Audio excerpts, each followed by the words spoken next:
Hello, Buckeye fans. You have a quarterback. Ryan Day, just now, well, several minutes ago, named Will Howard, Buckeye starting quarterback for 2024. Dave, I didn't think it would happen today. You thought it would happen today, so you get that one on me. What is your initial reaction to this? Yeah, not surprised. I think this is what we all expected when Will Howard transferred here. This is what I expected, back in January, February, whenever. And then after spring, there were some questions like, did he really win the job? Like, no, they're going to push it into camp. This is pretty much what I expected. A couple weeks into camp that Ryan Day would announce it. And yeah, it just made a lot of sense to kind of get it out of the way today. So I didn't think he wanted to wait till the week of the game. So I thought it might be next week, the week before the game, but just made a lot of sense. Now we're late in this week. He's not going to meet with us again until next Thursday. If we were meeting with Ryan Day this coming Monday, I think he might have done it then because they will have another scrimmage in the books this Saturday. But not surprised at all when Will Howard came here. I'm thinking there's no way they brought him here to be a backup. So, but it's encouraging. It's not like he won the job by default. They're saying things like he significantly won it. He pulled away. Chip Kelly said things like, he earned the job. We grade everything. He graded out the highest. So, if you're a Buckeye fan, you think, did Will win it because the other guys aren't playing well? That's not the vibe I'm getting. It's that Will Howard has really stepped up during camp and seized the QB1 job. Yeah, that was my impression as well. Coach Day talking about, there were things coming out of spring practice that they gave Will Howard to work on. Chip Kelly and him sat down, had a conversation. Chip Kelly didn't want to go into too much detail about what those were necessarily, but there were certainly areas where he needed to improve. Coming into fall camp, they have seen what they needed, which is what you would like from a guy who is contending to be the starting quarterback at Ohio State, and especially a guy who's doing it as a fifth-year senior transferring in. It sounds like, based on what they've said and stuff we've seen, that he has taken command. I think that's the words Ryan Day used of this offense, which is exactly what you want. And then this past weekend scrimmage was kind of what solidified it for him. Yeah, absolutely. And they have used words like he has complete command of the offense, control of the offense, and that's Ryan Day said that last week before he even named the starter. That's when I was like, again, I expected Will Howard to be the starter. But when Ryan Day was saying things last week, like he's got complete command of the offense, that's not something you say about a guy that's, I'm not really sure about him. It's about as nice a thing of a quarterback coach, head coach in Ryan Day's case, who's a quarterback guru, can say about a quarterback. He has complete command of our offense. Chip Kelly was talking about, of all the important traits of a quarterback, what's the most important? He said decision making is number one. Decision making is number one. All the other stuff doesn't matter if you're not a good decision maker. So really like what I'm seeing, hearing about Will Howard. You look at the stats at Kansas State. I think when you look at what he did last year, 2,600 passing yards, 61.2 completion percentage.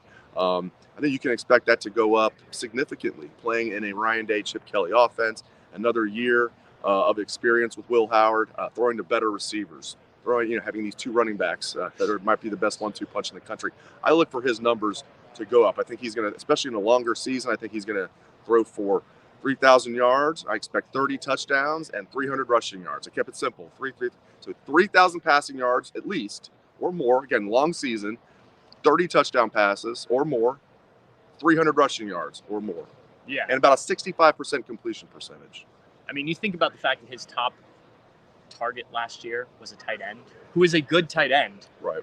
But that's not Emeka Egbuka, Carnell Tate, Jeremiah Smith. You can go down the list. So I think naturally it will improve, and then he has improved. Jim Knowles talked about, defensive coordinator, that he was asked what he's seen from Will Howard, and he said he's putting the ball where only receivers can catch it. And that's what you want from a quarterback, right? Now Jim Knowles isn't necessarily always happy about that because that means his defense is giving up some plays, as he talked about a little bit. But as a team, that is exactly what you want to hear, that the quarterback is doing that. This is not the end of a competition, though. There's still a competition for the backup job. Ryan Day made that very clear. He said Devin Brown is the number 2 for now, but Julian Sayin is still in the mix. He told all those guys, just remember what happened in 2014. Chip Kelly brought up Cardale Jones as well. How do you see this backup situation shaking out? Because I think right now, Devin Brown, but Julian Sayin still in there. I think there's a scenario where both of those guys could end up playing some this year. What do you make of the situation as it stands? Yeah, I think there's a good battle for that number 2 job. There's no question about it. It's been very easy for Coach Day to say, Devin is the number 2 right now and kind of leave it at that. Even when asked about Julian, he was like, when somebody asked him, is Julian saying in the running to be the number 2 quarterback? He goes, oh, absolutely. Yeah, yes, for sure. Yeah, exactly. That's the perfect word, emphatic. Like you don't even, there's times you can read between the lines pretty easy with Coach Day. You didn't even need to read between the lines with this. He was just like, yeah, emphatically said, absolutely Julian Sands in the mix. Chip Kelly explained why a little bit too, just that this kid's a playmaker. Yeah, I mean, he's young, he's going to make mistakes, he's going to be inconsistent, but they like what they see out of Julian Sands. Guys, I won't be surprised if he is the number 2 quarterback at some point this season. There's no way he's going to redshirt, in my opinion. At the very least, he'll be the number 3 quarterback, and they'll get him in there. He'll play more than 4 games, but good situation to have. If Will Howard does get banged up, you've got 2 guys who have competed for that starting job are now going to battle it out for that number 2 job. And yeah, it was just 10 years ago they were number down to their number 3 quarterback, as you said, and worked out pretty well. So I like what I'm hearing and seeing about Julian Sands. Yeah, I thought it was interesting too. Going back a year, Ryan Day said at this point in fall camp, he thought Devin Brown was going to win that job. Now, Kyle McCord comes on, obviously does win the job.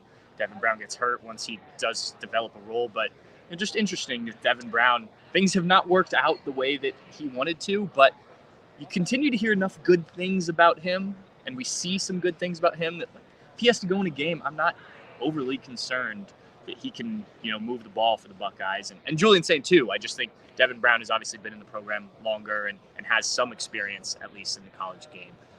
Shifting over to the defense side of the ball, because we did talk to Jim Knowles. Chip Kelly said that for the first 7 or so practices, I believe the quote he said was, the defense was whooping our tail. And then finally in the scrimmage this week, the offense kind of came together. I'd heard that it was a good offensive day for the Buckeyes as well, so it was nice to hear that was the case. But what do you make of the defense, I think just living up to the billing, but now the offense starting to make some progress going against such a good defense? Yeah, it's tough when you hear these reports because you're like, oh, the defense is kicking butt. So the offense sucks. Right. The offense is kicking butt. So the defense sucks. So it's like, but this is exactly what I wanted to hear. It was like the defense is coming out. They're making things tough on this offense. Now the offense is coming together. And the offense, I heard the same thing. The offense had a pretty good day on Saturday with like half their offensive line not banged up, with a stomach bug. So you're without some key offensive linemen. Guys like Carson Hinsman weren't out there. I think they had most of their starters. Maybe Donovan Jackson wasn't out there. Yeah, maybe Josh Simmons. Maybe they didn't have most of their starters. So I'm encouraged what I'm hearing. I mean, this defense, I expect this defense to be, if not the best defense in the country, one of the best. We know the offense is going to be good. And it's kind of what I like to hear. Iron sharpens iron. It's a phrase that's used a lot, but it makes a lot of sense, especially when you look at this Ohio State team.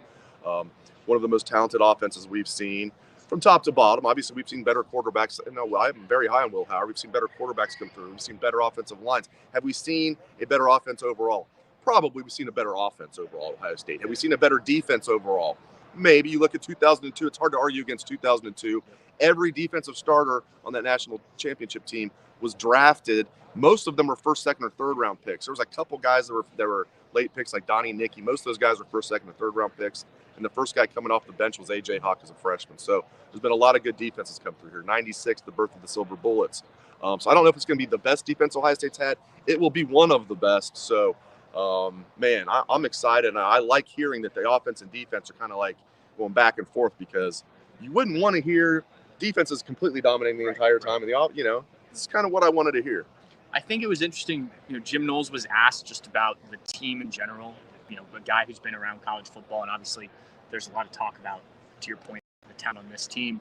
He said he's just like so focused on the defense, and he said what you said, like when the offense makes a play, he's trying to figure out what went wrong, not like, oh, that's good for the team right now. Right now, when we get to game time here in a couple weeks, I'm sure that will change with Jim Knowles. But to have a guy who's just so meticulously focused on this defense, we know this about him, but to hear him say it, I think, is only going to be a positive as they continue to build on what was already really good. Yeah, and I know you had James Laurinaitis last year as a GA, and James really did run the linebacker room. And it's another thing that helps Knowles is that, James Laurinaitis is the full-time linebacker coach, and Knowles can take even more of a little minor step back and just coordinate the entire defense. Not that he didn't already.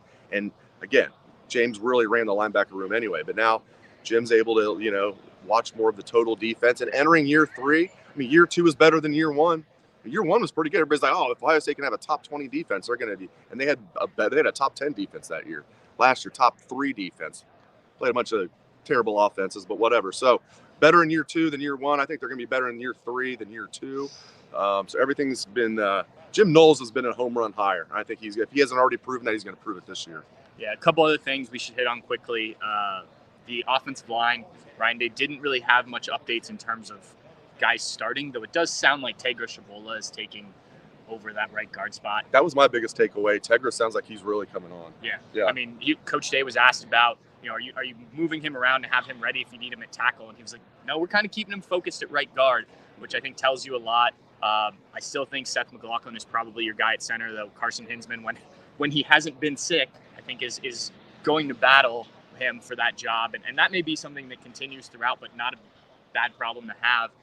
Tight end, it sounds like they're still figuring out how that's going to go, but I think your top three are probably G. Scott Jr., Will Kazmarek, and Jelani Thurman in some order there. With Pat Gerd coming in as that fullback type. Yes, yeah. And I think we've seen some good things from Pat Gerd when we've been out here. That's a guy who somebody mentioned to me during the offseason that, if right then they needed to start a guy at tight end, he would probably be the one just because of his work ethic.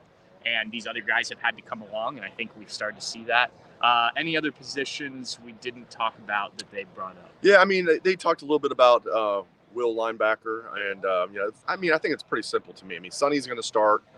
CJ's going to play a ton. He's not going to be calling him a backup. It's probably not fair because they said they might do some 3 linebacker looks with some Sam. Yeah, I'll believe that when I see it. They might sprinkle it in. But CJ's going to play a lot. He's the best blitzer on this team. I think Sonny's going to start. CJ's going to play a lot. Now, Jim Knowles didn't say that Sonny's for sure is going to start, but that's just my take on it. But no, I mean, he really talked up. Oh, I did find this interesting. Jim Knowles was asked about the second team defensive line. No players named. What do you think about your second team defensive line? First name out of his mouth was Caden McDonald. That's no surprise. He said Caden McDonald's a guy that always shows up. And then he went on. So that's interesting. That first guy out of his mouth, Caden McDonald, talked him up. That's interesting. And he said, I like our entire second team defensive line. The ends, Caden Curry, Kenyatta Jackson, Mitchell Melton. And then the other D tackle he mentioned, Hero Canoe. So consistency was the thing. He said, Canoe, Hero flashes. You just need to keep that consistency, which makes sense for a guy who hasn't played football. Yeah, exactly. Yeah, I grew up a soccer player in Germany. Yeah, I don't know anything about that.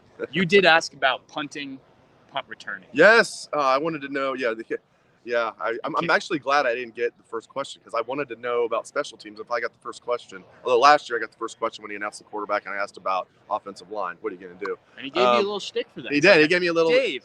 You guys, that's not what I was expecting. Dave Biddle, offensive line. And that ended up making SportsCenter. They were making fun of me, but hey, whatever. Whatever works. But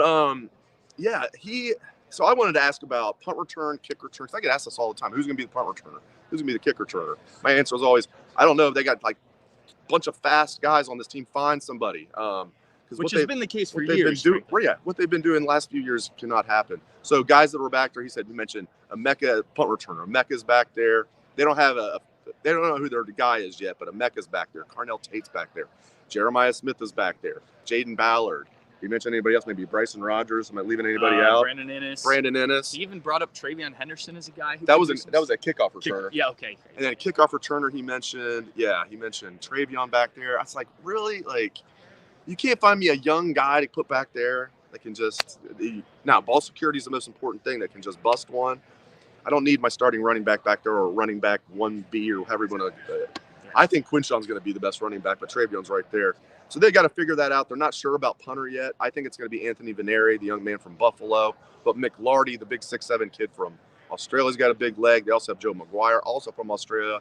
So you have a Canadian versus Australia ×2 battle because Veneri's from Canada. The other two guys are from Australia. I'll give the nod to Veneri because he was a pretty good punter at Buffalo the last 2 years. So I'll make a wild guess, but they have not determined any of that yet. And we are Craig Krenzel days away from the opener.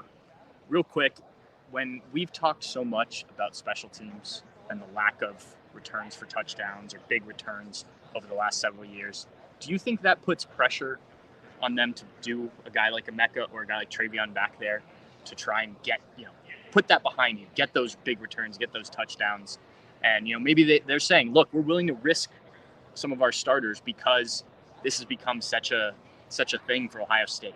I would hope so. I mean, he's taking a page out of Jim Tressel's book by not having a special teams coordinator and spreading, the responsibilities around to the assistant coach. Hopefully he also takes a page out of Jim Tressel's book and uses his best players back there returning punts, for example. I mean, look, Tressel would use obviously Teddy Ginn, but what else would Tressel use back there? He'd put Santonio Holmes back there. Okay, he'd put Anthony Gonzalez back there. Right. Sometimes he'd put both of them back there together. He'd put Teddy Ginn back there with Santonio with Tony Gonzalez. Okay, I mean, I just don't understand. And they've said it the last couple of years. Well, we really on punt returns, we really just want to make sure we catch the ball and fair catch it because we know we're going to go down and score. There's a good chance we're going to go down and score. That's BS. Okay, if you're coming off back-to-back national championships, maybe you can have that type of arrogance. Okay, no, you need every yard you can get, especially in big games. So I don't know who it's going to be. They got to find somebody that can get the job done. This is Ohio State. They got probably 20 guys that they can pick from. Find somebody that can get the job done and be explosive. 10 years without a punt return or a kick return here? That's ridiculous. That needs to end this year. Yeah, and one name I don't think Coach Day mentioned, but I assume he will be involved in some capacity is Caleb Downs, who did it last year on a need-to-do-it basis at Alabama and was pretty good. And we've heard about, he wants to touch the ball as much as possible. Obviously, they brought up the running back stuff, and we'll see if that happens. But I can certainly see him being a factor back there as well. All right, let's wrap it up. We are going to have plenty more. If you missed it, Dave has a story on Will Howard being named the starting quarterback already on Bucknuts. I wrote it real quick. It's amazing how fast I got it up. I mean, as soon as it was like, boom, 500 words like that. Yeah. Oh, maybe I pre-wrote it. But we'll have plenty more on that, more from Coach Day, Coach Knowles, and Coach Kelly. Plus, we still have plenty of other stuff from fall camp that we haven't gotten to yet. So stay tuned to Bucknuts. The videos should be up there. Steve's working on putting those up right now. So if you want to listen to what the coaches had to say, those will be up as well. Thank you guys for tuning in. Dave, thanks for chatting with us. We'll talk to you soon.